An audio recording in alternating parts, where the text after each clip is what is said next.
யார் இந்த விஸ்வாமித்திரன்?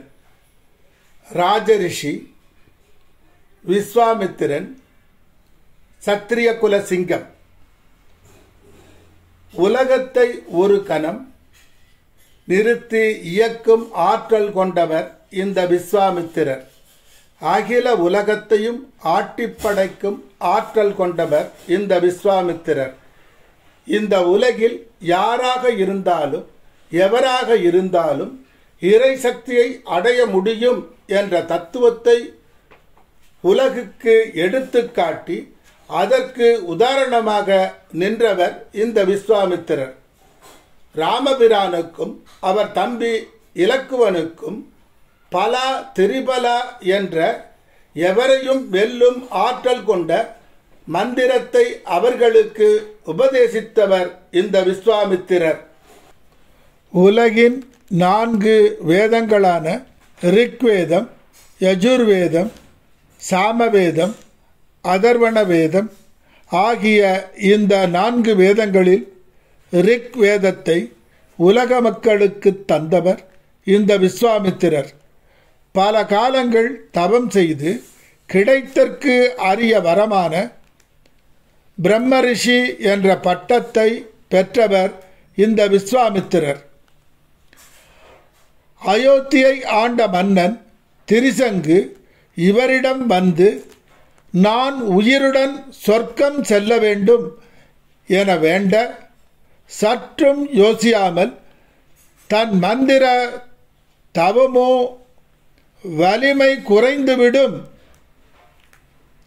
என்று எண்ணாமல் தன்னலம் அற்றவராய் தன்னை யார் என்ன வேண்டினாலும் வரம் தரும் குணம் கொண்டவராய் கேட்டவர்க்கு கேட்டதை அருளும் ஈசனுக்கு அடுத்தபடியாக உள்ளவர்தான் இந்த விஸ்வாமித்திரர். இவர் ரிஷிகளில் இந்த அளவு உயர்ந்த குணம் உடையவர் இவர் ஒருவரே. இந்த விஸ்வாமித்திரர் சிறிது காலம் மகோதிக நாட்டின் மன்னராக ஆட்சி செய்தார். அப்பொழுது அவர் பெயர் கௌசிகன். அப்போது அந்த நாடு வறுமையில், பஞ்சத்தில், பட்டினியில் மூழ்கிய சமயம்.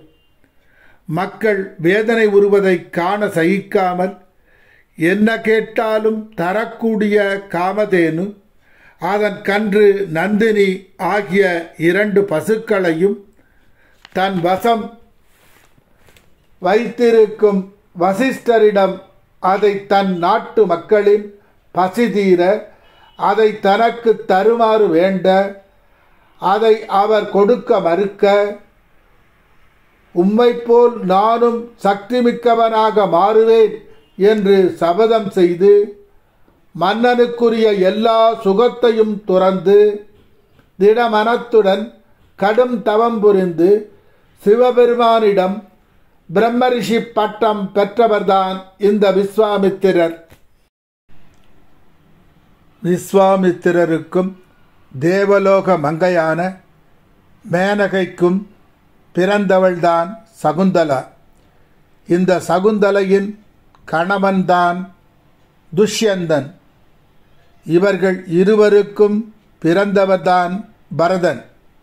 இந்த பரதன் ஆட்சி செய்த நாடுதான் பரதகண்டம். இந்த பரதகண்டம்தான் நாம் வாழும் இந்திய நாடு.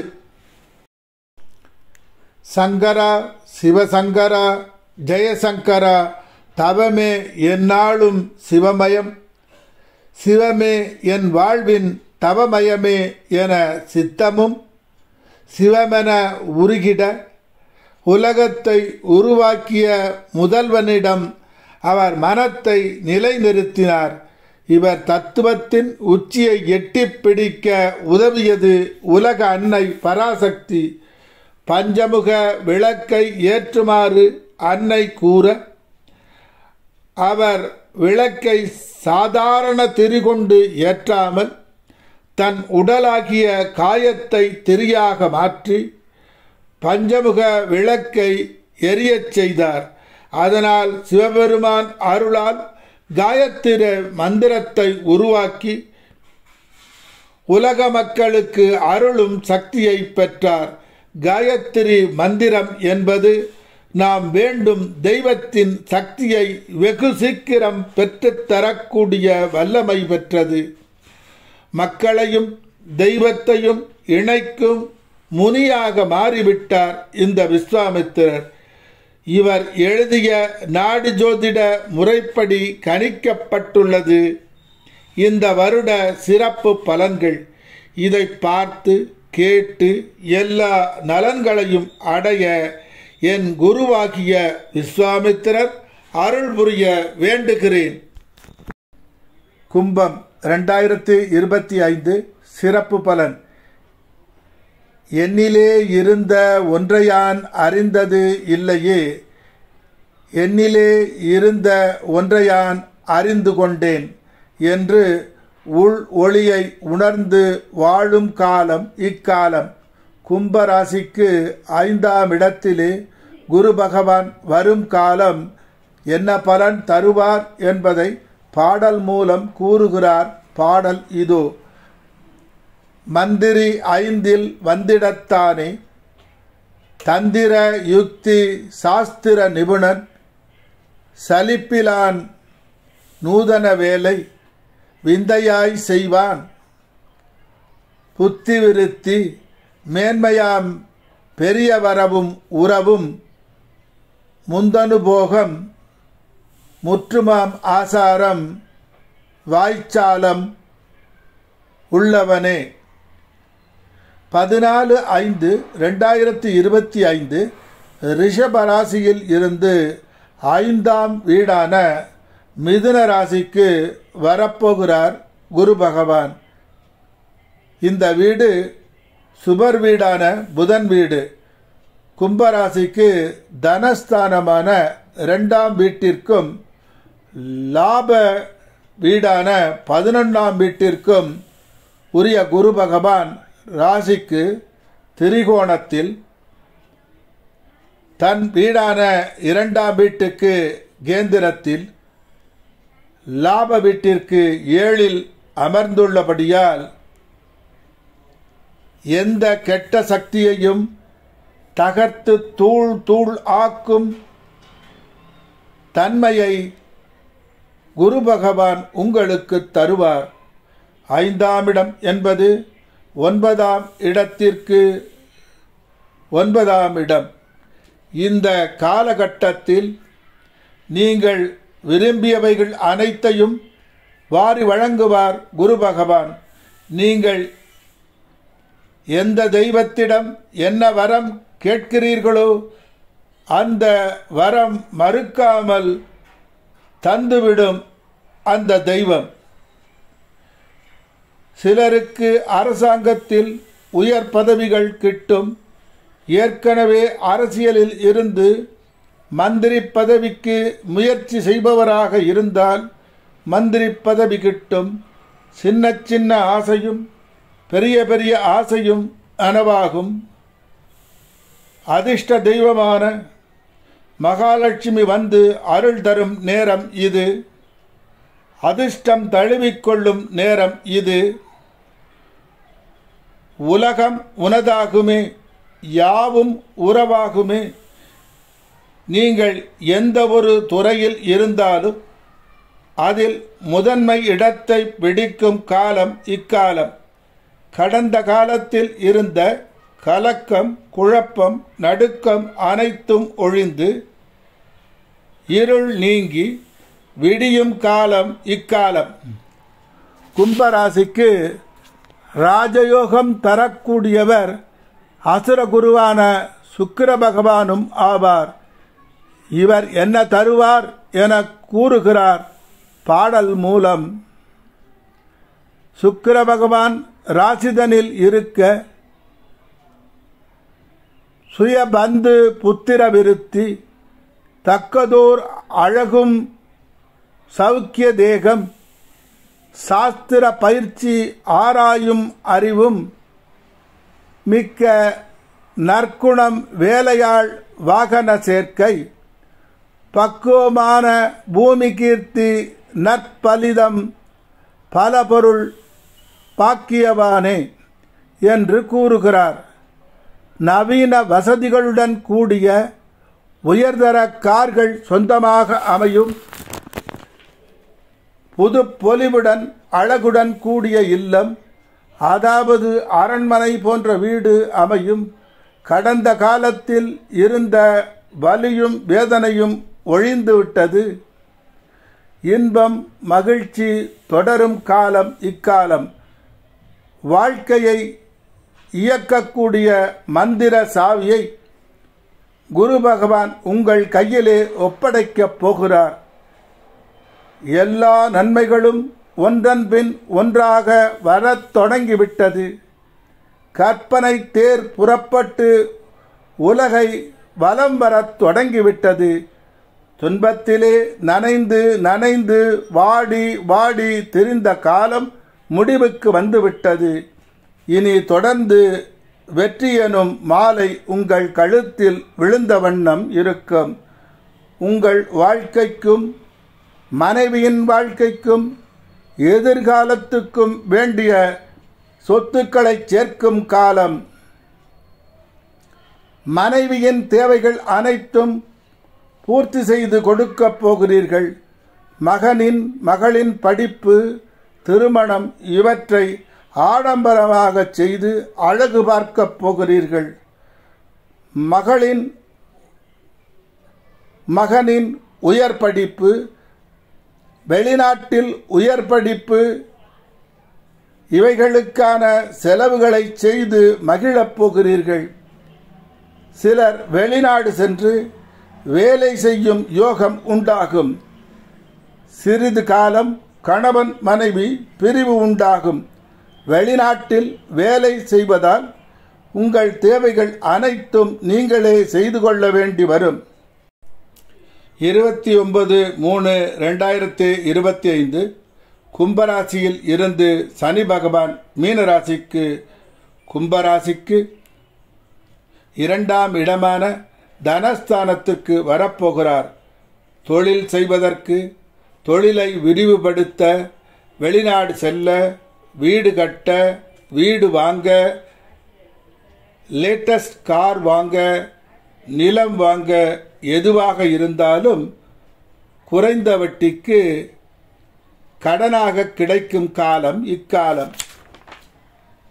தனஸ்தானமான 2ஆம் இடத்திலே சனி பகவான், ராசியிலே ராகு பகவான், குரு அதிர்ஷ்டம் ஸ்தானத்தில், சுக்கிர பகவான் உச்ச வீட்டில். இப்படி வரும் காலம் திடீர் அதிர்ஷ்டம், மறைமுக பணம், வாழ்க்கை துணை மூலம் பணம், தனம், சொத்து, மாமன் மாமியால் பண உதவி, முதலீட்டினால் லாபம், வெளிநாட்டில் உள்ளவர்களால் லாபம், இப்படி பல விதத்திலும் பணம் கிடைக்கும். சிலருக்கு கருப்பு பணம் சேரும். சனி பகவான் வெளிநாட்டிற்கு அனுப்பி வைப்பதில் முதன்மையான கிரகம். தனஸ்தானத்தில் சனி பகவான் சுபராசியாகிய மீன வீட்டில், குரு பகவான் காற்று ராசியாகிய மிதுனத்தில் பறந்து பறந்து பல நாடுகள் செல்லும் யோகம் கிட்டும். குரு பகவான் சுக்கிர பகவான் இணையும் காலத்தில் மேலும் பணம் கிட்டும். மீனம் வலுப்பதும் மிதுனம் வலுப்பதும் சிலருடைய வாழ்க்கையில் நடத்தையில் மயக்கம் வரலாம். தப்புத்தாளங்கள் போட சந்தர்ப்பங்கள் வரலாம். உயர்தரமான வானங்களிலே நாட்டம் அதிகம் வரலாம். உஷாராக இருங்கள். அவிட்டம் நட்சத்திரத்தில் பிறந்தவர்களுக்கு பண விரயம் அதிகமாகும். இது சிறிது காலம் மட்டுமே. சதயம் நட்சத்திரத்தில் பிறந்தவர்களுக்கு பண விரயம் வேண்டாத பெயர் வரக்கூடும். இது சிறிது காலத்திற்கு மட்டுமே. பூரட்டாதி நட்சத்திரத்தில் பிறந்தவர்களுக்கு பெயரை காப்பாற்ற தவறும் சூழ்நிலை உருவாகலாம். இது சிறிது காலத்திற்கு மட்டுமே. அனாவசிய செலவு கூடும். இந்த கெட்ட பலன்கள் அனைத்திலிருந்தும் எம்பெருமான் முருகப்பெருமான் காப்பாற்றி அருள் புரிவார். பயம் வேண்டாம். கவனமாகவும் எச்சரிக்கையாகவும் இருக்கவும். செவ்வாய் பகவான் உங்களை காப்பாற்றும் விதத்தில் ராசிகளிலே சென்று கொண்டிருக்கிறார். எப்பேற்பட்ட சூழ்நிலையாக இருந்தாலும் காப்பாற்றி விடுவார். கிரகங்களின் அமர்வுகள் சாதகமாகவே உள்ளன. கிரகங்கள் செல்லும் நட்சத்திரங்கள் சாதகம் குறைவாகவே உள்ளது. யோக தசா புத்திகள் உள்ளவர்களுக்கு நல்ல பலன்கள் நிச்சயம் பிசகாமல் நடக்கும். சுமாரான தசாபுக்தி நடப்பவர்களுக்கு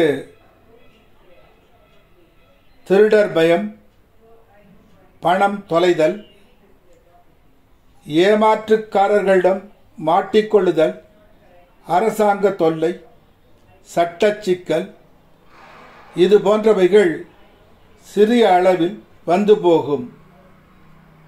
சூதாட்டத்தில் மாட்டிக்கொள்ளாதீர்கள். கவனம் தேவை. பெரும் பணம் கொடுப்பதில் கவனம் வேண்டும். பல தடவை யோசித்தே செய்தல் வேண்டும். வருமான வரி தொல்லை வரலாம். உங்களுக்கும் உறவுகளுக்கும் மருத்துவ செலவு வரலாம்.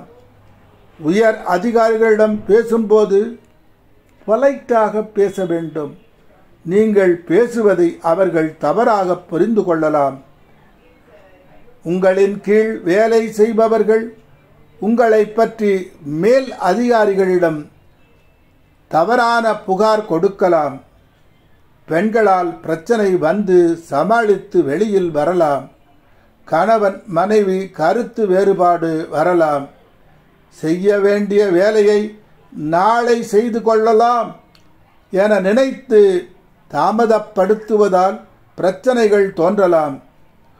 ஒரு வேலையை உயர் அதிகாரிகள் சொல்லும் நேரத்தில் செய்து கொடுக்க வேண்டும். இல்லையேல் பிரச்சனை உருவாகலாம். எதிலும் ஜாக்கிரதையாக இருக்க வேண்டும். எந்த ஒரு கிரகமும் உங்களை குற்றவாளியாக ஆக்கியே தண்டிக்கும். அதற்கு இடம் கொடுக்காதீர்கள். மகா வாராகி காயத்ரி மந்திரம்.